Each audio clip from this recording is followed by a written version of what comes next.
সুপ্রিয় দর্শক, আশা করি আপনারা সবাই ভালো আছেন এবং সুস্থ আছেন। ইয়োর্স এডুকেশন ইজ আওয়ার অ্যাচিভমেন্টে আপনাদের প্রত্যেককে স্বাগত জানাই। আপনারা যারা চাকরির পরীক্ষার জন্য প্রস্তুতি নিচ্ছেন, আমার এই ক্ষুদ্র প্রচেষ্টা হয়তো আপনাকে কোনোভাবে সাহায্য করতে পারে।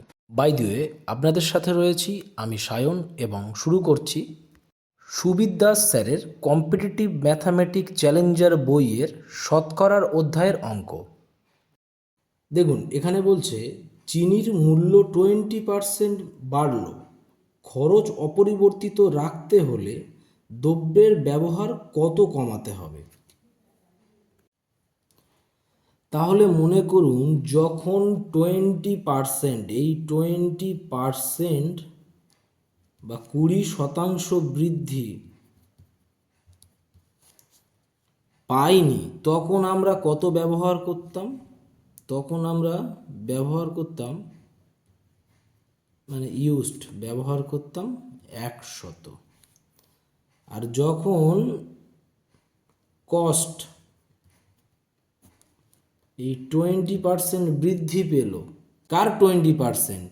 সব থেকে বড় কথা এখানে এইটার 20%, তো যেটা ব্যবহার করতাম আমরা তার 20% বাড়লো, তো তাহলে 100 20% বাড়ছে।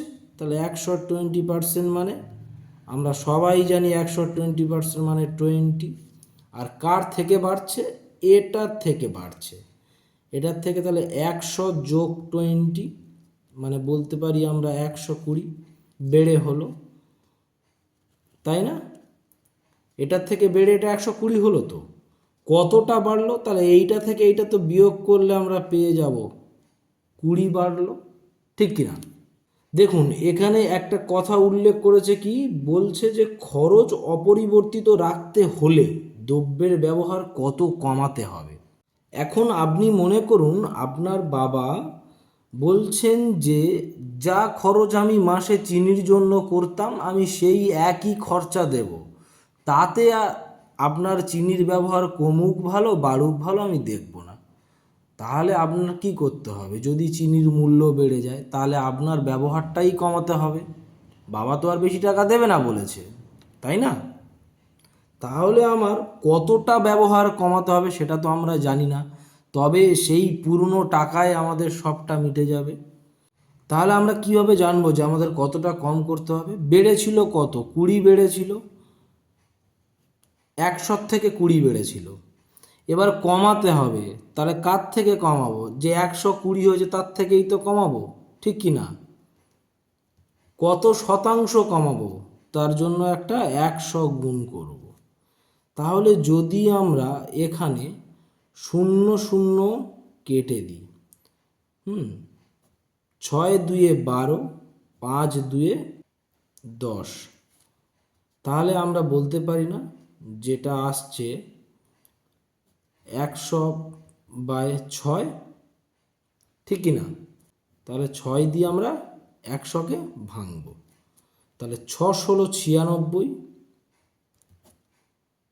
তাহলে 4। তাহলে আমরা এটা বলতে পারি না যে 16 পূর্ণ 4 6, তাই তো? যদি আমরা এটাকে আবার 2 দিয়ে কাটি, তাহলে 2 2 4 আর 3 2 6, তাহলে কত হচ্ছে? 16 পূর্ণ 2 3। অর্থাৎ আমাদের অ্যান্সার অপশান ডি। ধন্যবাদ। যদি আমার দেয়া এই ভিডিও আপনাদের একটু হলেও ভালো লেগে থাকে কিংবা কোনো উপকারে আসে, তো একটা লাইক দিয়ে সাবস্ক্রাইব করবেন। এবং ভিডিও চলাকালীন যদি কোনো ভুল ত্রুটি হয়ে থাকে এবং আপনাদের যদি কোনো সাজেশান দেওয়ার থাকে, তো কমেন্টে জানাতে ভুলবেন না।